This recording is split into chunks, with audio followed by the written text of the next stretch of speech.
Il est de la plus haute importance de souligner la prévention et la guérison des 3 types de maladies. Tous provoquent la souffrance et doivent donc être corrigés par des méthodes thérapeutiques applicables.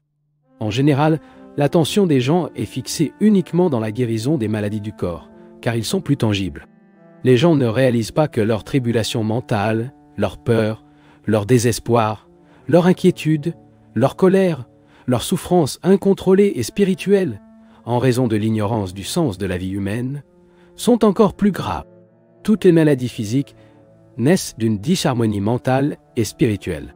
L'ignorance des lois de l'hygiène mentale et de l'art spirituel de la vie est responsable de toutes les souffrances physiques et matérielles de l'homme.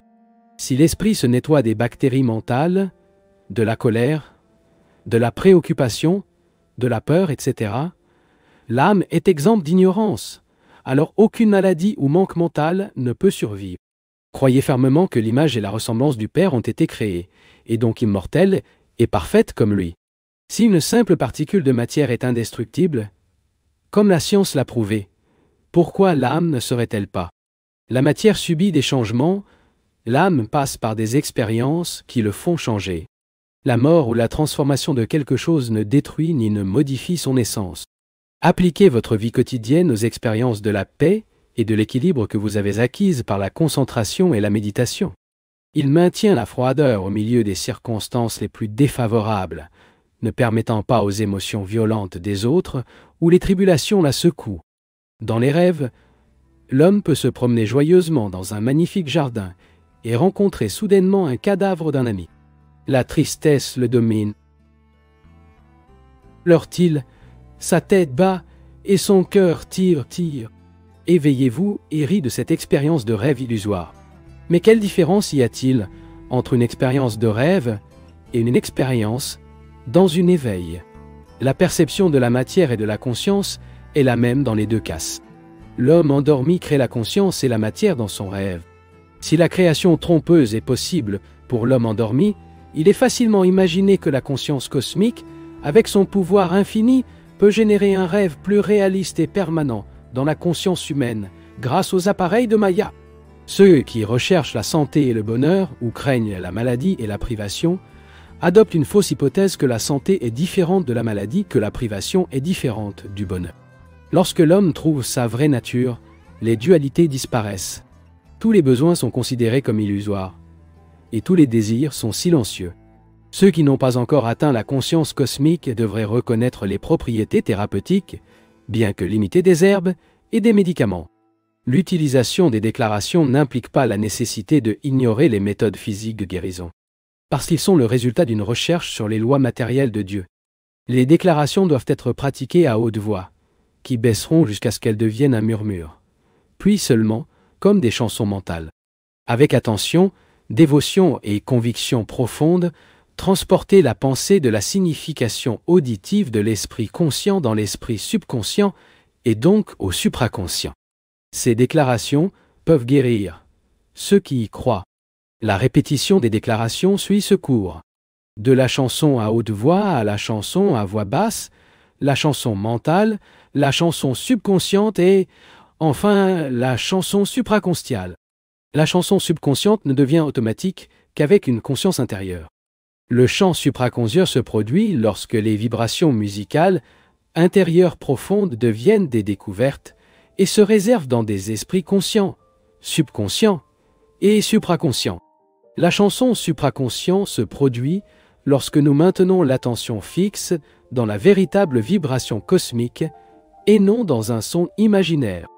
Un point très important à l'esprit est que lorsque vous passez d'un état de chant à l'autre, l'attitude de l'esprit devrait également changer, devenant plus profonde et plus concentrée. Le but est de s'unir dans une chose que la chanteuse, la chanson et le processus de chant. L'esprit doit plonger dans l'état conscient le plus profond, pas l'inconscience ou la distraction. Cette conscience absolue et concentrée doit être telle que toutes les pensées sont mélangées dans un seul état, comme les particules attirées par un aimant irrésistible. Au cours des différentes déclarations, nous devons considérer les centres physiologiques pour lesquels l'attention sera dirigée. Par exemple, le centre du cœur, lorsqu'il s'agit de sentiments, la moelle comme source d'énergie, et le point entre les sourcils pour éveiller la volonté. Ce que nous voulons, c'est d'attirer consciemment l'attention sur les centres de pensée, de sentiments et de volonté. Les gens doivent s'en tenir à toute force au sens profond de la déclaration. L'attitude de l'esprit devrait varier selon la déclaration. Les affirmations de la volonté seront accompagnées d'une forte volonté. Affirmation du sentiment de dévotion et affirmation de la raison de la dévotion et de l'intelligence. Déclaration, imagination par l'idéalisation et la foi. Pour guérir d'autres personnes, choisissez une déclaration compatible avec le tempérament dynamique, créatif, émotionnel ou introspectif du patient. Dans toutes les déclarations, l'intensité de l'attention est d'une importance capitale. Mais la continuité et la répétition ont également une grande valeur.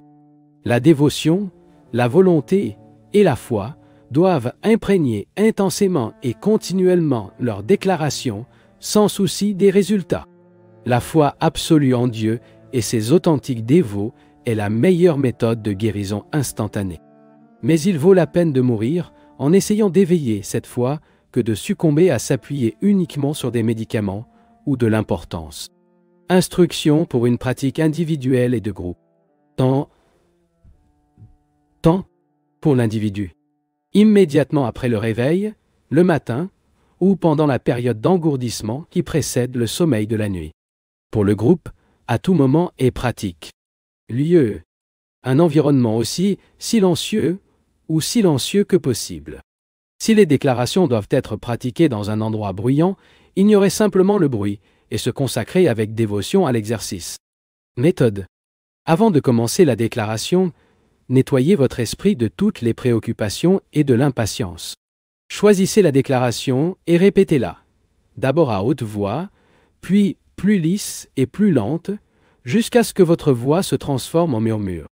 Donc, ne faites progressivement la déclaration que mentalement, sans même bouger votre langue ou vos lèvres. Affirme mentalement jusqu'à ce que vous sentiez que vous avez plongé dans une concentration profonde ininterrompue. Continuité consciente de la pensée. Si vous procédez avec une déclaration mentale et l'approfondissez encore plus, vous serez dominé par un sentiment intense de joie et de paix croissante. Au cours de la concentration profonde, la déclaration fusionnera avec le débit subconscient et le retour renforcé avec le pouvoir d'influencer votre esprit conscient, grâce à la loi de l'habitude. Au cours de la période où vous ressentez une paix de plus en plus intense, votre déclaration reviendra plus profondément dans le réservoir supraconscient et relèvera de nouveau avec un pouvoir illimité, pas seulement pour influencer votre esprit conscient, mais aussi pour répondre à vos désirs matériels.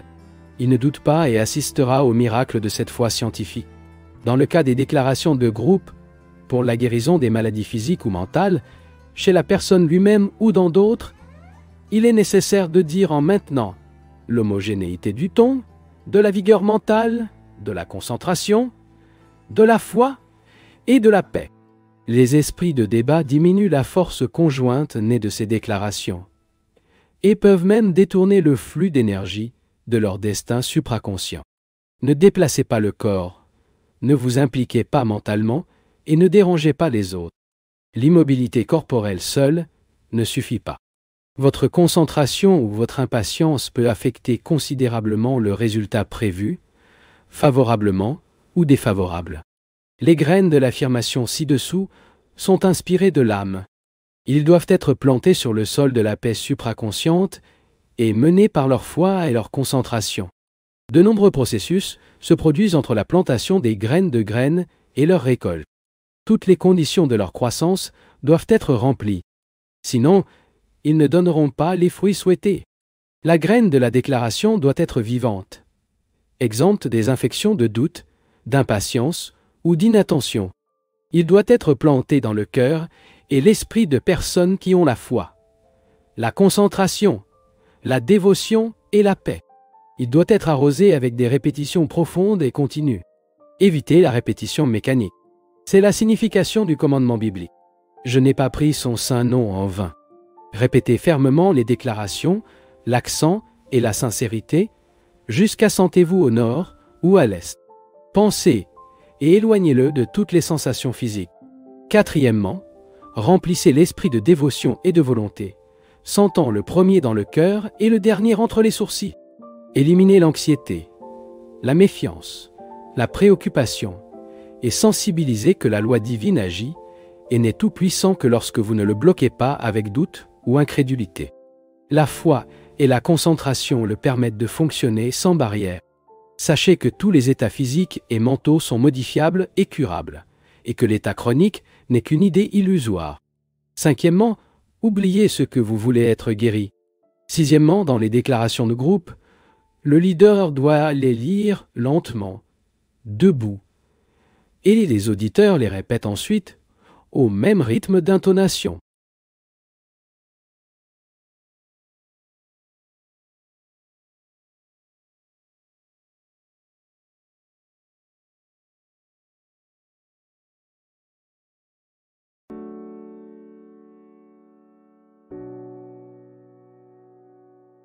Lorsque vous pensez que ce monde est envahi par la mort et que votre corps devra également être jeté, le plan de Dieu semble très cruel.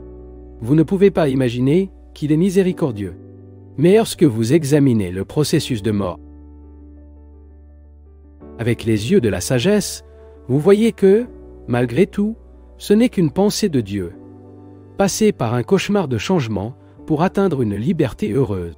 Dans ce domaine, encore une fois, les saints et pécheurs ont atteint la même liberté de mort, dans une plus grande ou moindre mesure, selon leur mérite. Dans le rêve du Seigneur, appelé le monde astral, le lieu où les âmes vont après la mort, ils jouissent d'une liberté qu'ils n'ont jamais connue au cours de leur vie sur terre.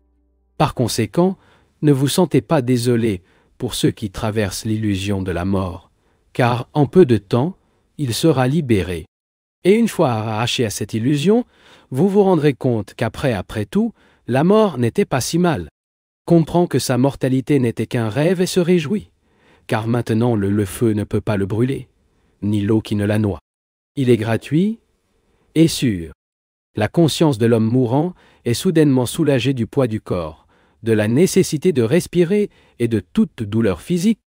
L'âme éprouve alors un sentiment de vol paisiblement, à travers un tunnel de lumière douce et diffuse. Ensuite, l'âme flotte dans un état de sommeil inconscient 1 million de fois plus profondément et plus agréable que le sommeil le plus profond que j'ai connu dans le corps physique. L'état après la mort est vécu différemment, selon le mode de vie les différentes personnes avaient sur Terre, tout comme les différentes personnes ont des sons avec des profondeurs et des temps différentes, leurs expériences sont également après la mort. L'homme bon qui travaille dur à l'usine de la vie entre dans un sommeil profond, inconscient et reposant pendant une courte période. Alors réveillez-vous quelque part dans le monde astral, chez mon père, il y a beaucoup d'adresses. Je ne pourrais jamais croire dans le ciel, il a observé un étudiant. Y a-t-il vraiment un tel endroit? Oui, a répondu Paramahansa Yogananda. Ceux qui aiment Dieu et lui font confiance y vont quand ils meurent. Dans ce plan astral, il y a le pouvoir de matérialiser quoi que ce soit immédiatement et simplement par pensée. Le corps astral est fait de lumière tremblante et dans ces régions, il y a des couleurs et des sons totalement inconnus sur Terre. C'est un monde beau et agréable.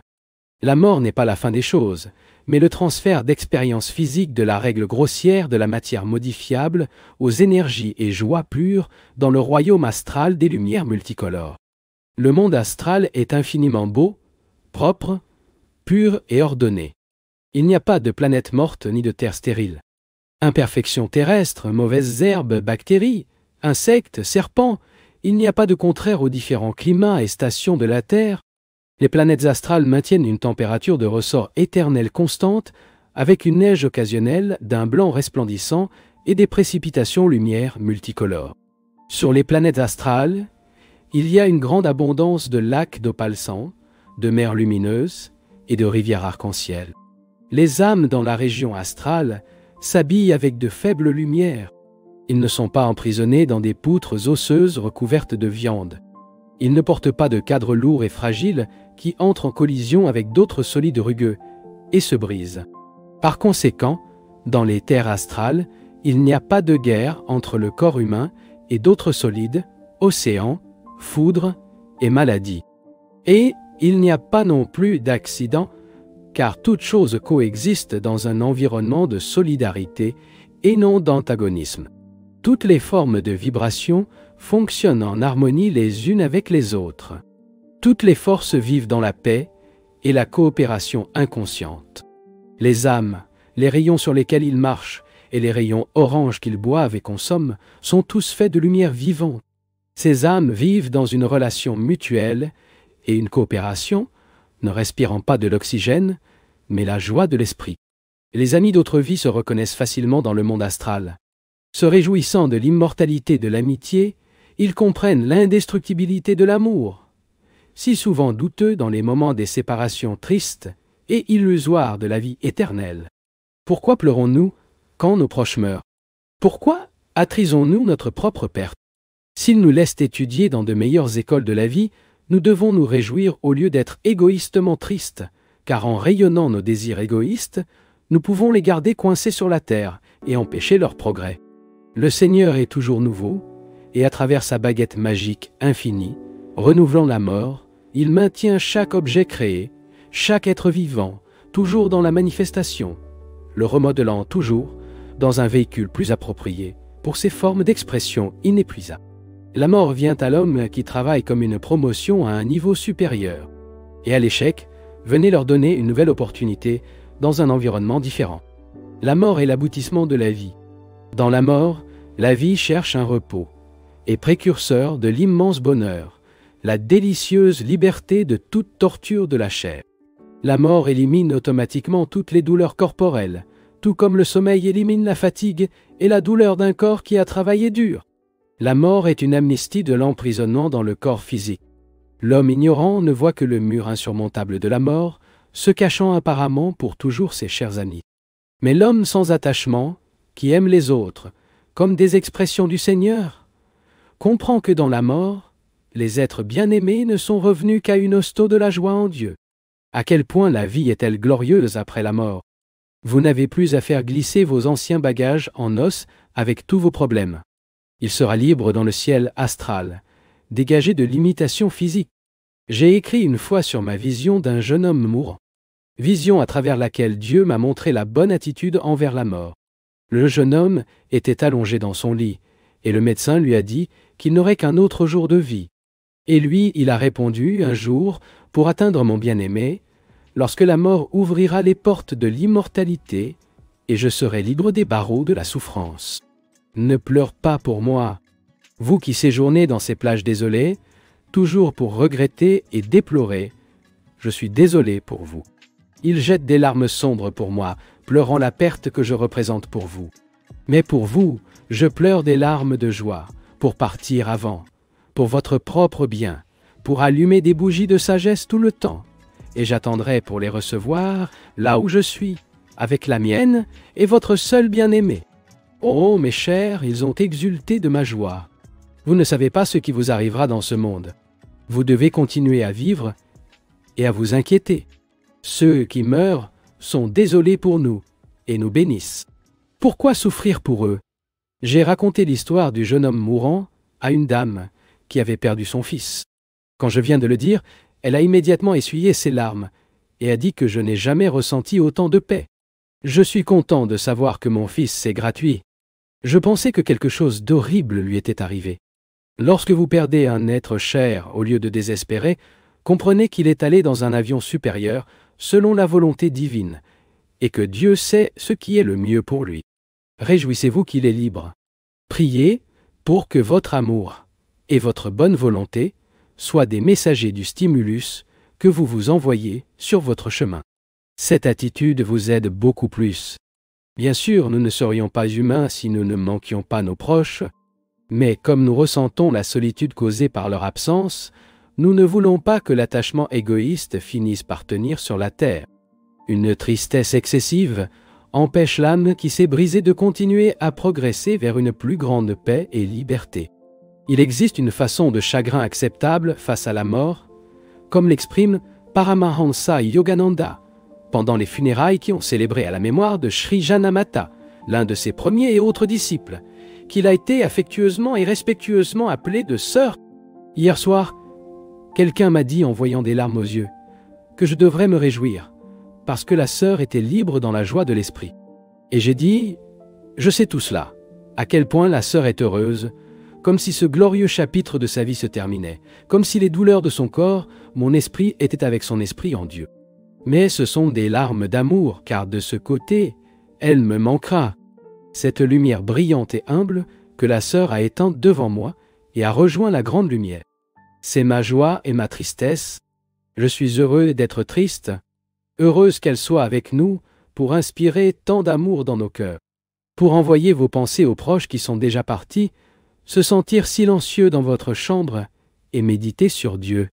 Lorsque vous ressentez votre paix en vous, concentrez-vous profondément sur le Christ Center, le centre de la volonté au point entre l'ombre, et rayonnez votre amour à ces proches qui ont disparu. Voir au centre Christian la personne avec laquelle vous souhaitez vous contacter. Envoyez cette âme votre vibration d'amour, de force et de courage. Si vous faites cela sans interruption, et ne perdez pas l'intensité de votre intérêt pour cette bien-aimée, cette âme recevra certainement les vibrations que vous envoyez. De telles pensées donnent à leurs proches un sentiment de bien-être, un sentiment d'être aimé. Ils ne vous oublieront pas autant que vous ne les avez pas oubliés.